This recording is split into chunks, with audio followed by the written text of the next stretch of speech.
Today we're visiting Plymouth and we're going to be checking out this arcade. This is the Continue arcade, and then if you want to watch to the end of the video, we've done a bit of a Plymouth overall look and feel of the place, because there's more to Plymouth than just this place. When I say just, it's a very cool place to visit, and we're going to take you around and show you the highlights as we go. So this is the front entrance. It's a pretty big place on the outside near the town centre, and here we have the arcade itself. So this is the kind of ground floor level you can see right before you. I'm just going to scoot around. Lovely point blank machine there, you can see, and there's a check-in reception. Now this is a kind of pay only, there's not tokens involved here.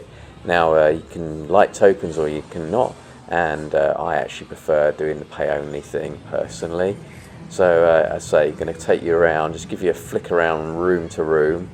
And this, I did have a go on this, despite it being quite tricky to balance on, but it was pretty fun at the same time.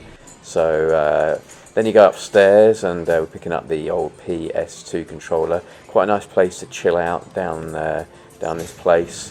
And I'm going to be flicking around the place, lots of different machines. Nice to see a pinball machine. Back upstairs again, and you can see there's bean bags, and it's quite nice to relax. It's quite quiet out there at the time. There was a couple of people playing before I got there, but yeah, it's nicely decorated. It's like a mezzanine area, you can see, and there's a different area as well, which we're going to show you as well. Now this is it here, and showing you the stairs. We're going to give you a whole show around there upstairs, but you can see the stairs going up, just showing you there, and that takes you right up to the floor above, even though probably the downstairs bit is the largest. Good to see a bunch of driving games as well, because I do like a driving game, as you know if you follow us around. And this again was on the ground floor. They had the old basketball going on, some decent gun games. You can't beat a decent gun game, can you? And again, just showing you their pinballs. Really nice to see pinballs in an arcade, and you can see there's the gun games all lined up. I did have quite a good go on the basketball, shot some hoops. Had to have a few tries because it's been a while, and it's a bit of fun there. So going back up to the upstairs bit, like I said, this was fairly quiet point in the day, but it was pretty quiet generally. I think the sun was out, and this is quite a nice feature. They had a massive screen and playing the footy game there, and it's nice and dark in this bit. I do like an arcade that has maybe a mix of light and dark. So they had the TT motorcycle game. I did have a good scoot on this, and in fact I'm going to show you a little bit of me playing, or at least sitting on it for now. Let's just move around the room, and it was quite a good atmosphere in there if you want to just chill out, play a low-key game.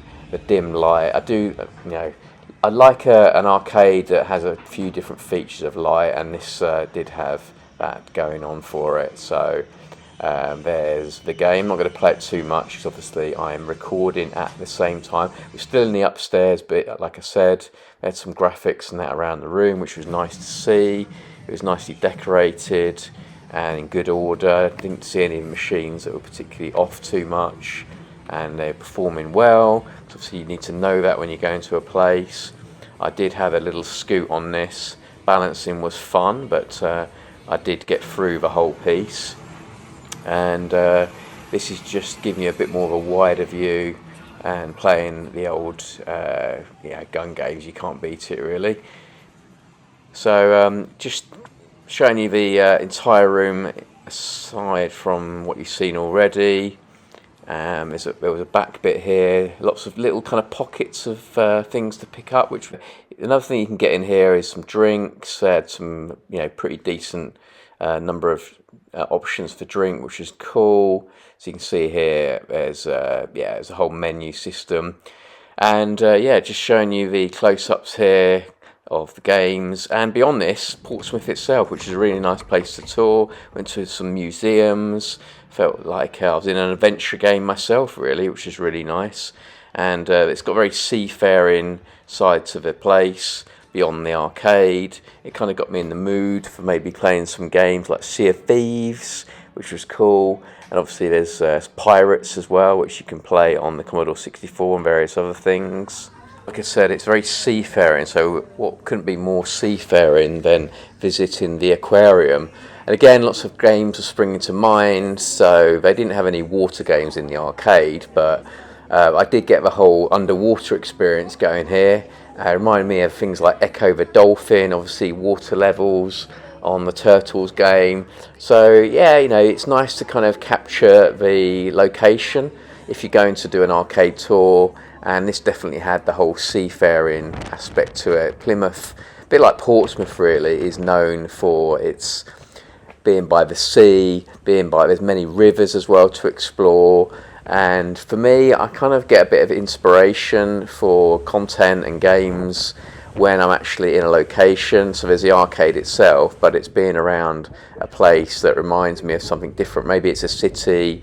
You know, you've got then city-related games. This is more obviously of a seafaring type. So, you know, I think playing in the arcade and coming out, getting the sort of location bit of the area was really nice. So I had a little bit of a tour here, and I'm thinking maybe I could play some games that are related to like Sega bass fishing or something like that. And Plymouth was a really cool place to explore, as I say, alongside the arcade. I hope you enjoyed this little visit, and I'll see you on the next video.